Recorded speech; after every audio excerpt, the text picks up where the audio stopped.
पाक और मुबारक नाम में आप सब की सलामती हो। खुदा का शुक्र अदा करते हैं जो अज़ल से अबद तक यकसा है, जिसके खोले हुए को कोई बंद नहीं कर सकता और बंद किए हुए को कोई खोल नहीं सकता। आज फिर हम अपनी ज़रूरत के मुताबिक खुदा के ज़िंदगी बख्श कलाम में से सीखेंगे। किताब मुक़द्दस में से जो हवाला मेरी और आपकी हदायत और रहनुमाई के लिए तलावत किया गया है, ज़बूर 119 105 आज से 112 आयत तक, आज हम इसमें से अपनी ज़रूरी खुराक के लिए गौर करेंगे। क्योंकि अय्यूब की किताब में लिखा है कि मैं तेरे लबों के हुक्म से हटा नहीं और मैंने तेरे मुंह की बातों को अपनी ज़रूरी खुराक से भी ज़्यादा ज़ख़ीरा किया है। इस दुनिया में ज़िंदगी गुजारते हुए इंसान खाने पीने की चीज़ों को ज़ख़ीरा करता है और बहुत सारी चीज़ों को इकट्ठा करता है ताकि ज़रूरत के वक़्त काम आ सके। इसी तरह जो ईमानदार हैं वो कलाम खुदा का ज़ख़ीरा जमा करते हैं ताकि जब इब्लीस उनको आज़माने के लिए आता है या उनकी आजमाइश की घड़ी आती है तो कलाम के साथ उसका मुकाबला किया जा सके। आपने सुना होगा, बाइबल मुक़द्दस में पढ़ा भी होगा कि जब इब्लीस खुदावंद यीशु मसीह के साथ मुकालमा करने के लिए आया और उसको मुख्तलिफ आजमाइशों में उलझाने की कोशिश की तो सिर्फ यीशु ने कलाम से उसको जवाब दिया। ना तो उसके थप्पड़ मारा, ना तलवार निकाली, ना कोई और चीज़ जो जंग के लिए इस्तेमाल होती है, बल्कि ईमानदारों के लिए जो हथियार होता है वो खुदा का ज़िंदगी बख्श कलाम होता है। आदमी डंडा उस वक़्त पकड़ता है या गन उस वक़्त उठाता है जब इंसान की अकल जवाब दे जाती है। जब तक इंसान की अकल काम करती है उस वक़्त तक इंसान ज़बान से जवाब देता है। लेकिन जब आदमी के पास कोई जवाब नहीं रहता, जब आदमी के पास हिकमत, दानाई और इल्म और समझ ख़त्म हो जाती है, तब आदमी हथियार पकड़ता है ताकि जो उसके सामने वाला शख्स है उसको मिटा दिया जाए, उसको हटा दिया जाए या उसको मार दिया जाए, क्योंकि इंसान उसके सवालों का जवाब नहीं दे सकता। तो एक ईमानदार को हर वक्त होशियार और बेदार रहना चाहिए। मुक़द्दस पौलुस रसूल कहता है कि तुम्हें इस कदर कलाम के मुतल्लक जानना चाहिए, इस कदर आपके अंदर कलाम होना चाहिए कि मुखालफों को मुनासिब जवाब देना आ जाए। ये नहीं लिखा गया कि मुखालफों के डंडा मारना आ जाए या मुखालफों के साथ जंग करना आ जाए, बल्कि ये लिखा गया है कि मुखालफों को जवाब देना आ जाए। और जिस शख्स का किताब मुक़द्दस का मुतालिया होता है वो कभी भी शख्स बेदिल नहीं होता। जिस शख्स के पास खुदा का इल्म होता है, खुदा की समझ होती है, वो कितने भी आजमाइशों में गुजरे, कितने भी दुखों में से गुजरे, कितनी भी उसके ऊपर मुसीबतें मुंडलाएं, वो कभी भी ना उम्मीद नहीं होता, कभी भी दिल बर्दाश्ता नहीं होता, बल्कि उसका ईमान कायम रहता है और वो ईमान पर कायम रहकर मुखालफों के सवालों के जवाब देने के लिए मुस्तैद रहते हैं। जिस तरह किताब मुक़द्दस में आपने यूहन्ना और पतरस के बारे में सुना होगा कि वो यीशु मसीह के आसमान पर उठाए जाने के बाद अंजील की मुनादी कर रहे थे, और जब वो अंजील की मुनादी कर रहे थे तो मुखालफों ने उनको पकड़कर सदर अदालत में पेश किया, और जब सदर अदालत में पेश किए गए तो उनको कोड़े मारकर बेइज्जत करके अदालत से निकाला और उनको हुक्म दिया कि आइंदा यीशु का नाम लेकर मुनादी ना करना। उन्होंने जवाब दिया मुस्तैद होकर कि आए भाइयों, तुम ही इंसाफ करो कि हमें आदमियों की, खुदा की बात से ज़्यादा आदमियों की बात सुननी चाहिए। अगर वो हिम्मत हार जाते, उनके पास जवाब ना होता, तो यकीनन वो उनकी बात मान लेते और यीशु की मुनादी करना बंद कर देते और आज मुझ तक और आप तक अंजील ना पहुंचती। इसलिए याद रखें कि हर एक ईमानदार को किताब मुक़द्दस का इस कदर मुतालिया करना चाहिए जिस तरह इंसान अपनी खुराक इस्तेमाल करता है। कोई पढ़ा लिखा है, कोई अनपढ़ है, जिस तरह का भी कोई शख्स है, हर शख्स बाइबल मुक़द्दस का मुतालिया करे। और अगर कोई शख्स बाइबल मुक़द्दस का ये सब कहकर मुतालिया नहीं करता कि मैं पढ़ा लिखा नहीं हूँ, तो जो शख्स रोटी खा सकता है वो सारे काम कर सकता है। इसलिए किताब मुक़द्दस में लिखा है, मैं तेरे लबों के हुक्म से हटा नहीं और मैंने तेरे मुंह की बातों को अपनी ज़रूरी खुराक से भी ज़्यादा ज़ख़ीरा किया है। आज जो किताब मुक़द्दस में से मेरी और आपकी रहनुमाई के लिए हवाला तलावत किया गया है, इसमें लिखा है, तेरा कलाम मेरे कदमों के लिए चिराग और मेरी राह के लिए रोशनी है। आप जानते हैं कि रोशनी की कदर उस वक़्त इंसान को पता चलती है जब इंसान के पास अंधेरा हो। जब तक अंधेरा नहीं होता उस वक्त तक रोशनी की कदर का पता नहीं चलता। और आप जानते हैं कि जिस दुनिया में हम जिंदगी बसर कर रहे हैं, ये दुनिया तारीकी के कब्जे में है, ये दुनिया इब्लीस और शरीर के कब्जे में है। इस दुनिया में चारों तरफ तारीकियां फैली हुई हैं और इन तारीकियों को दूर करने के लिए खुदावंद यीशु मसीह इस दुनिया में आए और यीशु मसीह ने कहा कि दुनिया का नूर मैं हूँ, जो कोई मेरी पैरवी करेगा वो अंधेरे में नहीं चलेगा बल्कि वो रोशनी में चलेगा। और फिर खुदावंद यीशु मसीह ने मत्ती की अंजील के 5वें बाब में फरमाया कि तुम दुनिया का नूर हो। अब नूर का किरदार मुझे और आपको अदा करना है, लेकिन आप जानते हैं कि ये बल्ब जो लगे हुए हैं, ये बल्ब जितने मर्जी खूबसूरत हो, जितने मर्जी ये बल्ब महंगे हों, उस वक्त तक ये बल्ब रोशनी नहीं देगा जब तक पीछे से इनका कनेक्शन बरकरार न रहे। जब कनेक्शन काट जाता है या कनेक्शन इनका टूट जाता है तो उस वक्त ये बल्ब रोशनी नहीं देते, चाहे कितने भी अच्छे बल्ब क्यों ना हो, चाहे कितने भी महंगे बल्ब क्यों ना हो, क्योंकि जब तक इनको पीछे से पावर नहीं मिलती उस वक्त तक ये रोशनी नहीं दे सकते। इसी तरह मुझे और आपको भी पावर की ज़रूरत है और वो एनर्जी और वो पावर खुदावंद यीशु मसीह से हमें मिल सकती है, जिसने कहा कि दुनिया का नूर मैं हूँ। अब लिखा गया है कि तेरा कलाम मेरे कदमों के लिए चिराग है और मेरी राह के लिए रोशनी है। आप जानते हैं कि जब कभी अंधेरा हो जाए उस वक़्त रोशनी के बगैर इंसान चल नहीं सकता, रोशनी के बगैर इंसान काम नहीं कर सकता। इसी तरह आप जानते हैं कि ये दुनिया तारीकी के कब्जे में है। इस दुनिया की तारीकी को ख़त्म करने के लिए, इस दुनिया की तारीकी में चलने के लिए, इस दुनिया में कायम रहने के लिए और यीशु मसीह की गवाही देने के लिए एक ईमानदार को बाइबल मुक़द्दस की रोशनी की ज़रूरत है। जैसा लिखा है, तेरा कलाम मेरे कदमों के लिए चिराग है। आपको पता कि जब चिराग नहीं होता, जब रोशनी नहीं होती, उस वक़्त क्या क्या नुकसानात होते हैं। इंसान को ठेडा लगता है, पाँव में मोच आ जाती है, उसके अलावा इंसान गिर सकता है, चोट लग सकती है और इंसान की डेथ भी हो सकती है। जब इंसान सर के बल गिर जाता है तो ज़्यादा चोट गहरी लग जाए तो इंसान की डेथ होने का भी खतरा होता है। और इस दुनिया में ज़िंदगी गुजारने के लिए और आसमानी कवानीन सीखने के लिए इस बाइबल मुक़द्दस के मुतालिया की हमें ज़रूरत है, जो चिराग का काम करती है। इस दुनिया में कैसे चलना है, कैसे ज़िंदगी गुजारनी है, कैसे हमने रहना है, वालिदैन के साथ कैसे रहना है, बीवी के साथ कैसे रहना है, बच्चों के साथ कैसे रहना है, रिश्तेदारों के साथ कैसे रहना है, दोस्तों के साथ कैसे रहना है, पड़ोसियों के साथ कैसे रहना है, ये सारी रोशनी हमें बाइबल मुक़द्दस से मिलती है। और बाइबल मुक़द्दस में लिखा है कि तेरा कलाम मेरे कदमों के लिए चिराग और मेरी राह के लिए रोशनी है।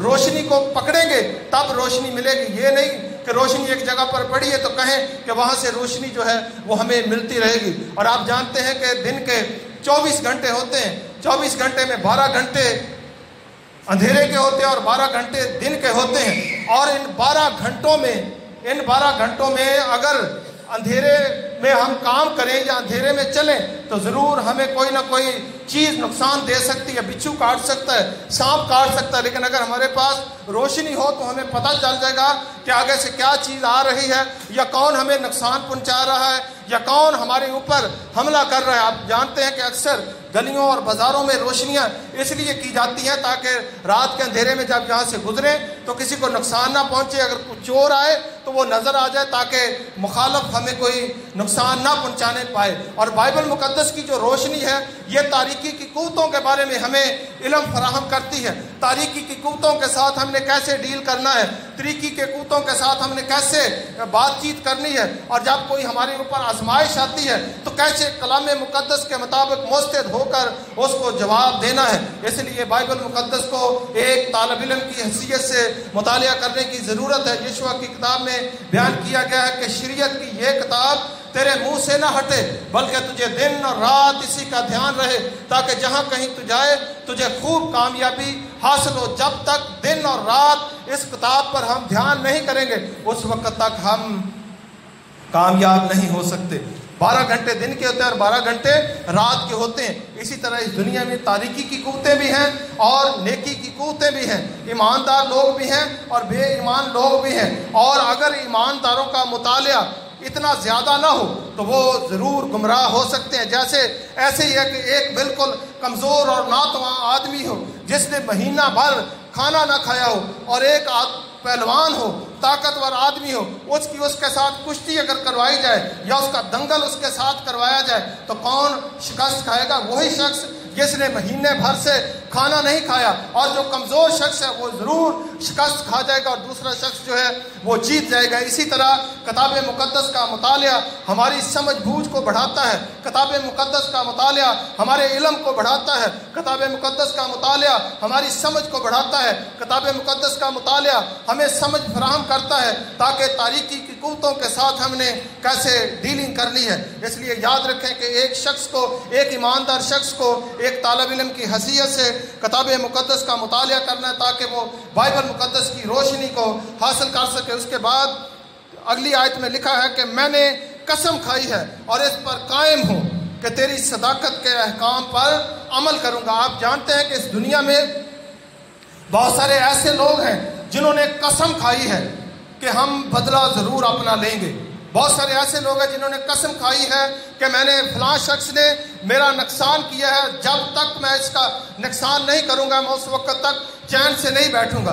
कई लोगों ने कसम खाई है कि जब तक मैं बदला ना ले लूँ मैं उस वक्त तक चैन से नहीं बैठूंगा। लेकिन ईमानदार शख्स ज़बूर नवीस बयान करता है कि मैंने कसम खाई है कि मैं तेरे अहकाम पर अमल करूंगा। इतना मुस्तैद होकर हमने खुदा के कलाम पर अमल करना ताकि हमारा म्यार बरकरार रहे, क्योंकि हम आम लोग नहीं। बाइबल मुक़द्दस के मुताबिक बाइबल में लिखा है कि तुम शाही काहिनों का फ़िरका, मुक़द्दस कौम, खुदा की ख़ास मलकियत हो ताकि खुदा की खूबियाँ ज़ाहिर करो। खुदा के बेटे और बेटियाँ होते हुए हमने कसम खाई है, हमने कसम खानी है कि हम अबलीस के शिकंजे में नहीं फंसेंगे। हमने कसम खानी है कि जैसा भी हो, हालात कैसे भी कठिन क्यों ना हो, मुसीबत हो, मुश्किल हो, परेशानी हो, दुख हो, तकलीफ हो, हमने खुदा के अहकाम से नहीं हटना, चाहे कितनी भी मुश्किल क्यों ना आ जाए। आप जानते हैं कि इस दुनिया में ज़िंदगी गुजारते हुए इंसान को हज़ारों दुखों, तकलीफ़ों, मुसीबतों और आजमाइशों में से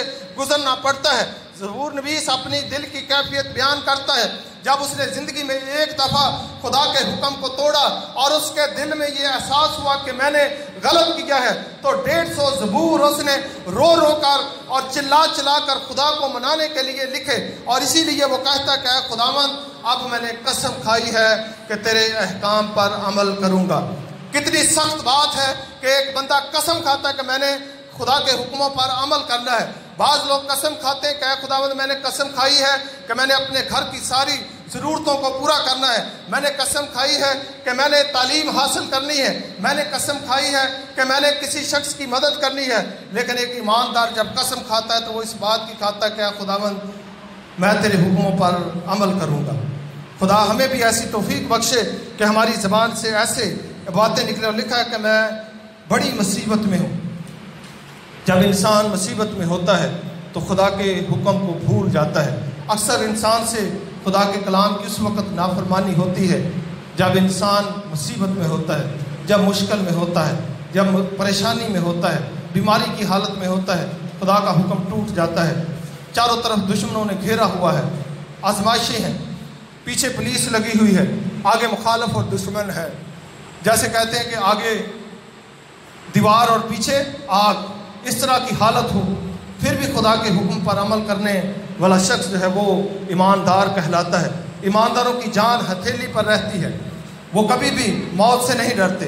जो शख्स ईमानदार होता है मौत उसके करीब फटकने नहीं पाती, क्योंकि उनको पता है कि जब हम मरेंगे तो हमारी आँख यीशु मसीह के कदमों में जाकर खुलेगी। मुक़द्दस पौलुस रसूल कहता है कि मेरा जी चाहता है कि मैं कूच करके मसीह के पास चला जाऊँ, लेकिन बदन में रहना तुम्हारे लिए फ़ायदेमंद है।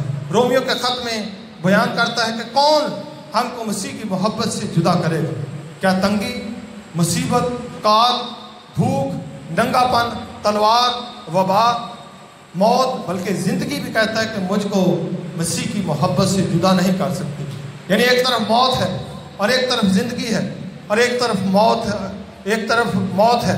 आप किसको कबूल करेंगे? जो शख्स ईमानदार होगा वो कहेगा कि मैंने अपने ईमान का इनकार नहीं करना, नाफरमानी खुदा की नहीं करनी, मौत आती है तो आ जाए।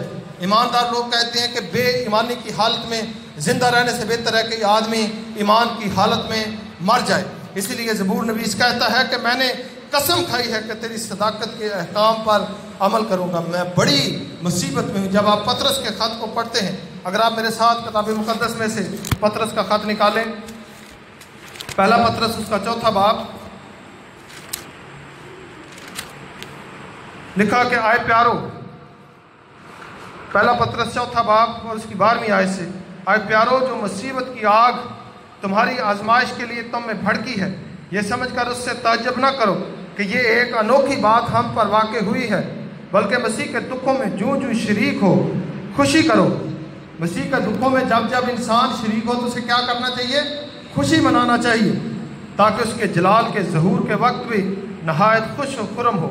अगर मसीह के नाम के सबब से तुम्हें मलामत की जाती है तो तुम मुबारक हो, क्योंकि जलाल का रूह यानी खुदा का रूह तुम पर साया करता है। जब मसीह के नाम से हमें मलामत की जाती है तो कौन सा रूह हमारे ऊपर साया करता है? जलाल का रूह यानी खुदा का रूह उस वक़्त इंसान पर साया करता है। लेकिन जब इंसानी ज़िंदगी में दुख आता है तो इंसान ये समझता है कि शायद खुदा ने मुझे छोड़ दिया है। लेकिन ईमानदार जैसे जैसे ईमान में मजबूत होता है वैसे वैसे उसकी आजमाइशें बड़ी होती जाती हैं। जैसे पहली क्लास में सिलेबस आसान होता है, फिर टफ होता जाता है, 5वीं क्लास में और हो जाता है, 8वीं क्लास तक सिलेबस चेंज हो जाता है, 10वीं क्लास तक और ज़्यादा सख्त सिलेबस हो जाता है। और जब इंसान इन सारे सिलेबसों को पास करके मैट्रिक का इम्तहान देता है तब जाकर वो मैट्रिक की सनद लेने का हक रखता है। इसी तरह जब इंसान छोटी छोटी मुसीबतों में से गुजरते हुए बड़ी आजमाइशों और मुसीबतों और मुश्किलों में से गुजर कर अपने सरहद पार करता है तब जाकर उसको उसका अजर मिलता है। मुक़द्दस पौलुस रसूल कहता है कि मैंने दौड़ को ख़त्म कर लिया, मैंने ईमान को महफूज रखा, आइंदा के लिए मेरे वास्ते रास्तबाजी का वो ताज रखा है जो आदल मुनसफ यानी खुदावंद उस दिन मुझे देगा, और सिर्फ मुझे ही नहीं बल्कि उन सब को भी जो उसके ज़हूर के आरज़ूमंद हैं। इसलिए वो सब जो इन दुखों में से गुजर कर मुसीबतों में से गुजर कर भी खुदा के अहकाम से हटते नहीं। आप अगर किताब मुक़द्दस का मुताला करें, ईमान की किताब में क्रिश्चियनों में पहला शहीद स्तिफनस जब उसको संसार किया जा रहा था तो वो क्या कहता था कि देखो मैं आसमान को खुला और इब्ने आदम को खुदा बाप की दाहिनी तरफ खड़े हुए देखता हूँ। उसके पास एक बड़ा मौका था कि वो यीशु का इनकार करके मौत से बच सकता था, लेकिन जैसे जैसे वो उसको तंग करते थे वैसे वैसे वो अंजील की मुनादी पर मुस्तैद रहा और अंजील की मुनादी डट कर करता रहा और यीशु की गवाही देता रहा। आखिर उसको पत्थर मार मार कर संसार कर दिया गया, मार दिया गया, लेकिन वो अपने यीशु की गवाही से नहीं डरा।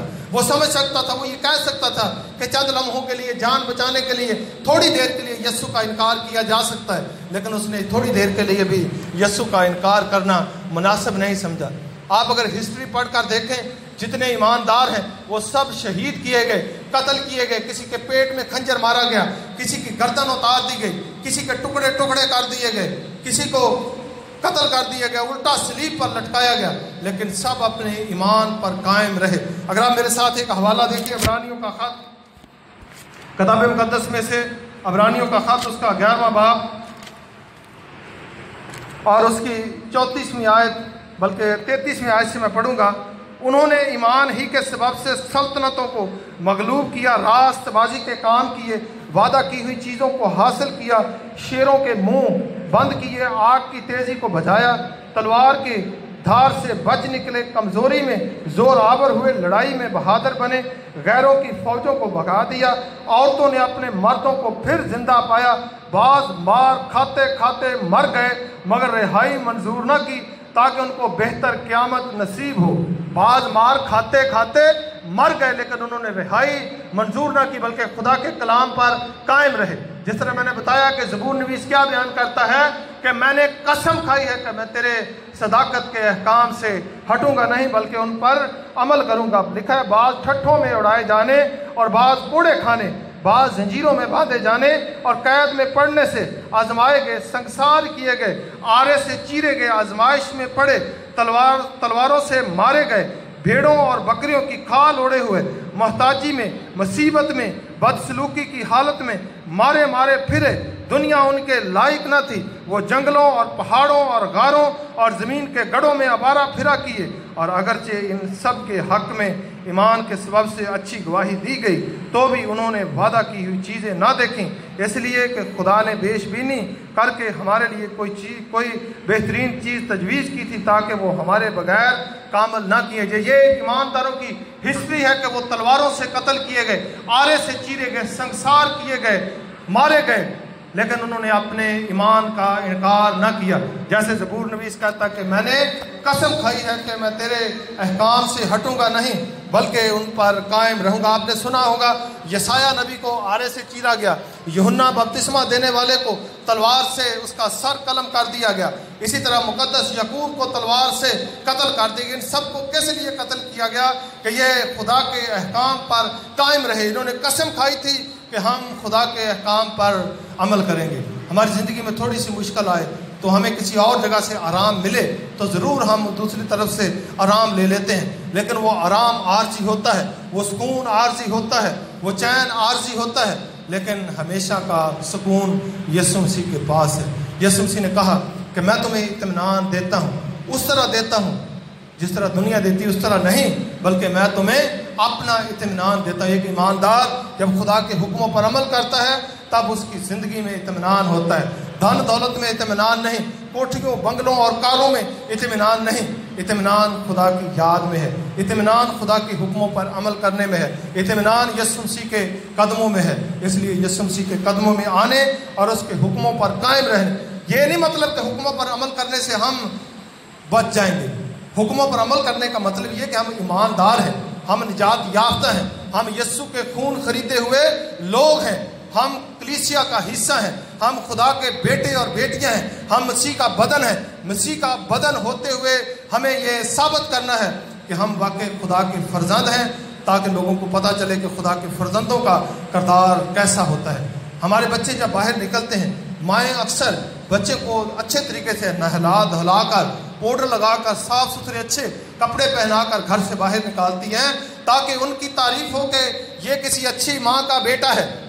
इसलिए उनकी केयर करते हैं ताकि वालिदैन की क्या हो, तारीफ हो। जब हम खुदा के हुक्मों पर दयानतदारी से अमल करते हैं, उससे हमारी खूबी नहीं ज़ाहिर होती, बल्कि आसमान पर खुदा की खूबी ज़ाहिर होती है। मत्ती के इंजील के 5वें बाब में लिखा हुआ है कि तुम्हारे काम ऐसे हों कि गैर कौमें या लोग देखकर तुम्हारे आसमानी बाप की तमजीद करें, तारीफ करें। हमने जो कुछ करना है इसलिए करना है कि हम अब बदल चुके हैं, हम नस्ल आदम से नहीं, हम यीशु मसीह के शाही घराने से हैं। इसलिए हमने खुदा के हुक्मों पर अमल करके ये साबित करना है कि हम ईमानदार लोग हैं। उसके बाद आगे लिखा हुआ है, आए खुदावन अपने कलाम के मुताबिक मुझे ज़िंदा कर। एक ईमानदार उस वक़्त ज़िंदा रहता जब खुदा का कलाम उसे बर वक़्त मिलता रहता है। जिस्मानी खुराक हमें जिस्मानी तौर पर ज़िंदा रखती है, रूहानी खुराक हमें रूहानी तौर पर ज़िंदा रखती है, हमारी रूह को तक़वियत देती है, हमारी रूह को बेदार करती है। इसलिए रूह की खुराक के लिए बाइबल मुक़द्दस का बिला नागा मुतालिया करना ज़रूरी है। ऐ खुदावंद मेरे मुँह से रज़ा की कुर्बानियाँ कबूल फरमा और मुझे अपने अहकाम की तालीम दे। मेरी जान हमेशा हथेली पर है तो भी मैंने तेरी शरीयत को नहीं भूलता। मेरी जान हथेली पर है। जैसे मैंने पहले बताया कि अगर पुलिस पीछे लगी है, फौज पीछे लगी हुई है, दुश्मन मुखालफ बंदूकों और तलवारों और लाठियों लेकर आपके पीछे लगे हुए हैं और आपको कहते हैं कि आप इस बात से इनकार करें, ये खुदा के हुक्म की नाफरमानी करें, तो हम आपको छोड़ देंगे। लेकिन जो ईमानदार है वो कहता है कि मेरी जान हमेशा हथेली पर रहती है, मैं कभी भी तेरे हुक्मों से नहीं हटता। आगे लिखा हुआ है, शरीरों ने मेरे लिए फंदे लगाए हैं तो भी मैं तेरे कवानीन से नहीं भटका। मैंने तेरी शहादतों को अपनी अबदी मेरास बनाया है। इस दुनिया में हमेशा इंसान मेरास इकट्ठी करता ताकि अपने बच्चों के लिए कोई मेरास छोड़ जाए। जब भी कोई किसी की औलाद होती है, उनकी ये कोशिश होती है कि उनके लिए मेरास बनाई जाए, घर बना दिया जाए, कुछ पैसे जमा कर लिए जाए, कुछ प्रॉपर्टी बना दी जाए, ताकि मरने के बाद मेरे बच्चे अच्छी ज़िंदगी गुजार सकें। तो यहाँ पर ज़बूर नवीस क्या बयान करता है कि मैंने तेरी शहादतों को अपनी अबदी मेरास बनाया है। कौन ऐसा ईमानदार शख्स है जिसने अपने बच्चों को सिर्फ कहो कि आपकी मिरास खुदा का ज़िंदगी बख्श कलाम है। कौन ऐसा ईमानदार शख्स है जिसने सिर्फ खुदा के हुक्मों को अपनी मिरास बनाया हो? एक ईमानदार के लिए खुदा के हुक्म सबसे बड़ी मिरास है। उसके बाद लिखा, क्योंकि उनसे मेरे दिल को शादमानी होती है, मैंने हमेशा के लिए आखिर तक तेरे आइन मानने पर दिल लगाया है। आखिर तक दिल लगाया है खुदा के हुक्मों को मानने के लिए। खुदा मुझे और आप सबको तौफीक बख्शे कि हम उसके हुक्मों पर अमल करने के लिए कसम खाएं। मुसीबत हो, मुश्किल हो, कितने भी कठिन रास्ता क्यों ना हो, खुदा के हुक्मों पर कायम रहें ताकि साबित हो जाए कि वाकई हम खुदा के बेटे और बेटियाँ। खुदा मुझे और आप सबको आज इस कलाम के वसीला से बरकत बख्शे। आमीन।